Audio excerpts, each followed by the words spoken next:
Well, the Buckeyes are 6-0 and Paul Keels is 1-1. So it's good to see Paul back, and we missed him, but glad he's feeling well, and that the Ohio State hospitals could be there for him. So it was good to have a homecoming. I think anytime you're really anxious to get back out on that field, it's nice that it's your own field, and I thought our guys prepared well after a significant disappointment the week before, and were most interested in trying to get better, and thought had a good week of practice. I thought Purdue helped us by kicking it out of bounds, and that just is another reminder of the impact that the special teams have, not just in the simple field position, but in the emotional flow of the game. Gave us great field position. Now we're in a situation where we're 60 yards away from points rather than maybe 80. And I think your percent chance of scoring is like maybe 20 to 25% higher just between those two field zones. And then they had the error on their punt return, and all of a sudden it was 14-0. And we were at home, and they were young, and they had been through adversities of their own with the injuries to their great receiver and their quarterback and tailback, and then I think later in the game the quarterback got banged a little bit, and so it was an adverse situation for them, and a situation that turned out such that we could play some guys and again get a little bit more depth built and see if we can enter this final third of the regular season with good health and good play and momentum. And now we need to go on the road and play better than we've played on the road. We head to Minnesota, and it'll be the first time for any of us on our team to ever have seen the stadium, let alone played in it. So that'll be exciting for us. And it's an evening primetime game, and our guys will get excited about that. And so now we've got to go back to work and understand that we're facing a veteran quarterback in Adam Weber. We had him in youth camp. I thought he was outstanding then, and 10,000 yards later, I think he's still outstanding. And I think the school career passing record for us is a little over 7,000, and he's got 10,000, just to put it in perspective what he's been able to accomplish. And he's a heck of a player. He's a competitor. He's a senior. You can just hear in his comments that he doesn't want to hear about coaching transition or this or that. This is still the 2010 Minnesota Golden Gophers, and still the same team it was at the beginning of the year, who has a passion to get some good things done. And through his leadership, you can be sure that they'll never stop.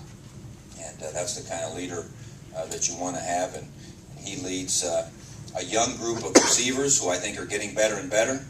And they've done a good job of giving you a lot of different formation looks, a lot of different personnel groupings. It'll be a good challenge from an alignment assignment standpoint to begin with for our defense. And they've moved the football. I think they had 27 first downs last weekend. Normally you're going to win if you have 27 first downs. And so they'll give our defense every challenge we could possibly want. Over on their defensive side, they were very young when they began. Now they're 8 or 9 games into it, and they're no longer.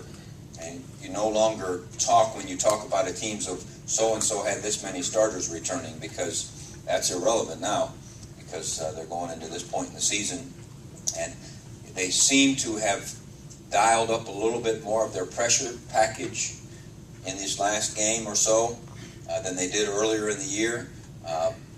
They did a similar amount against us a year ago, so it's not like we haven't seen it. It's not like it's anything brand new, but they are bringing good pressure. I think they're playing a little bit loose and getting just excited to go out and hit somebody and see if they can create turnovers and so forth. And so it'll be a great challenge for us. Special teams, we always say, is the key when you go on the road. And I think if anyone has an interest in Big Ten football and doesn't think that the special teams had maybe the biggest impact on last weekend, Wisconsin's fake punt was probably the turning point in that game. Michigan State's fake punt was probably the turning point in that game. I think Iowa missed a field goal, which was big, and an extra point, perhaps. The Cleveland Browns, I didn't see it, but the little reverse pass or whatever they did, was huge in their game, and on and on and on. Missouri, I think, didn't they bring the opening kickoff back? So special teams is something that we'll never stop talking about. You'll never be able to convince me of its relative impact on the emotion of a game, and football is an emotional game.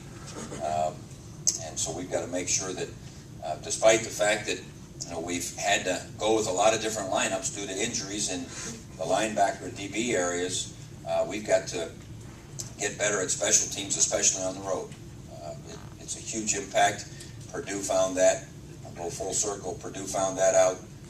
Coming over here, you can't make two big special teams mistakes and think you're going to win in someone else's stadium. So we're looking forward to preparing. I don't know today if it will be inside or out. It looks a little nasty. I worry about our cameramen, their well-being up there 50 feet in the air. So we'll see how that goes. But we're looking forward to it. Health-wise, Christian Bryant's still in the hospital. His foot's doing good. He's just the effects of all the medications and so forth. Still haven't released him yet. We hope here today or tomorrow. Last I heard, but his foot's doing fine. I'm sure it'll be 6 weeks or better before he can play football. But Ross Holman, I think, will do a little land running today. He's been running in water a lot. I don't think there would be any way that he would be ready for this weekend. Who else am I missing? Corey Brown's going to be out for the year and the spring. Dorian probably won't make it for this week, but we'd like to think that he'll be back sooner than a week ago. It's not going to be. It'll be closed probably for after the bye week. Yeah. Jim, I'm wondering, in addition to when you have a bye week, I'm not trying to get ahead of Minnesota, but when you have a bye week, obviously you want people to feel a little bit healthy. But when you're laying out your plans for practices and everything, is there anything that you can say, look, we'll address this, we don't have time right now because we have an opponent, but when we get that extra week, this is something we need to get into, or this is something, from a coaching standpoint, how do you use that extra week that you have when you've got a bye week? We haven't had a bye week a whole bunch around here. In my 9 years, we've probably had it half the time, maybe, I'm guessing. Sometimes it's been early, sometimes it's been late. I think, as you say, your health is first, catching up academically is second, just less time for them in football. And then perhaps, sometimes you say, we need to start doing this or that, and now we could get some, rehearsal on it, but that is way ahead of Minnesota. What you didn't want to do, you just did. Have you? What Purdue said, they basically went back to basics and started hitting a little bit more, and they changed their entire plan during that week they had off. I just wondered if, as the year progresses, if you say, this is something we don't have time now, but we'll address this later. I think an early in the year bye week is different than a late in the year bye week. And I remember, Jim, you weren't still in the team when they played Alabama, and then they had 2 weeks off. That was 86. But, they kind of went back and had another training camp, and because it was so early. We kind of did that in 2002 when we played Texas Tech, and then, Kent, and then a bye, and then I think Washington State or something. But we kind of went back to the basics. I don't know that you do that in late October, early November. And I don't know that you make the plans for it until you know what your scenario is, what's your health and all those things. But as you said eloquently, Minnesota is what it's all about. Have you gotten... It seems like he's trying to cut things out as much as he can with his foot. Is this a week where he may not play a full game, or last year he rested more in one of the games? Is this a potential? Would that help him to have 2 weeks of rest leading into your... And the other part of this is, what is the push-pull on this? If it's for a sack to the game on Saturday, is that potentially because he's not 100%? Well, you asked a few questions there. I got a lot of them. Okay. The one time that 94 ran around him, he just had a poor kick slide, just poor technique. Got off the ball a little bit late. get off late on 94, I don't care if your feet feel good or don't feel good, you're not going to get him. As far as his feet, I've said to you before, I don't know if he'll ever have good feet. We were hoping to get 25 plays before it got too inflamed and that kind of thing, and we got 39, I think. Before it was just, all of a sudden he couldn't do the job. I thought he did the job pretty well. In fact, I think he graded a winning performance in the ball game. So, no, we wouldn't go into this game saying, we're going to rest anybody. This game obviously has conference implications and everything else.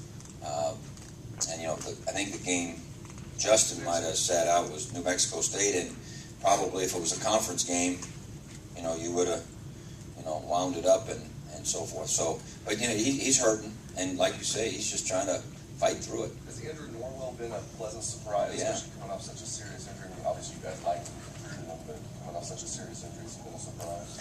I don't know about a surprise because, you think you've got a good one. How's he going to adjust? How's he going to be away from home? How much is he going to know about pass protection? High school guys, usually, are pretty good run blocking because the guys against them, aren't quite as big and all that. But he's got very quick feet. He's very instinctive. Got a long way to go. But the experiences he's getting now, we're lucky he's as good as he is, and the experiences he's getting are tremendous. But he's still a freshman, playing a very difficult position. But we're happy he's a Buckeye for sure. Tressel said something after the game about how the starters haven't really got to play the whole game very much this year. I know Brett Bielema said after Wisconsin was one of the advantage he thought they had on you guys was their guys have gone a full game and you guys had. Is that something that concerns you going forward, that you have had a lot of games wrapped up fairly early, you guys haven't found the business? Well, our second conference game, or our first conference game was Illinois. Right. I'd say we went all the way there. Miami wasn't, a short one. We had a couple, there's no question. Right. I guess you could look at it one of two ways. It could end up being a detriment to you. It could end up, if you go a bunch of long games and a bunch of guys get hurt, you were saying, oh my gosh, maybe it would have been nicer if we didn't have so many plays. So, again, who cares? We're playing Minnesota. Here's the guys here's what we've done before, and here's what the schedule is. Here's when the open date is. Here's what time they're telling us to play. Now, what you do in that game is going to determine whether or not you're successful. You talked earlier about about going on the road stuff. Are you disappointed with the way your team's responded to the first two trips on the road? Did you think a senior late like this would be? We've played two pretty good teams on the road. So I don't know that I use disappointed. Do we need to play better? Yeah, absolutely. We've especially got to make sure we understand we've got to do even better in the special teams on the road. But no, I haven't looked at our two trips and said, oh, gee, I don't think they were focused, or I don't think they understood, or they let the crowd get to them, or nothing like that. But do we need to execute better? No, for sure. And we've had the good fortune, and maybe it's a negative that we had all the home games. I doubt it, but but do we need to play better on the road? Absolutely. It's hard to win on the road, and do we thoroughly understand that? You'd think we would at this point, but we'll find out when we take the road again.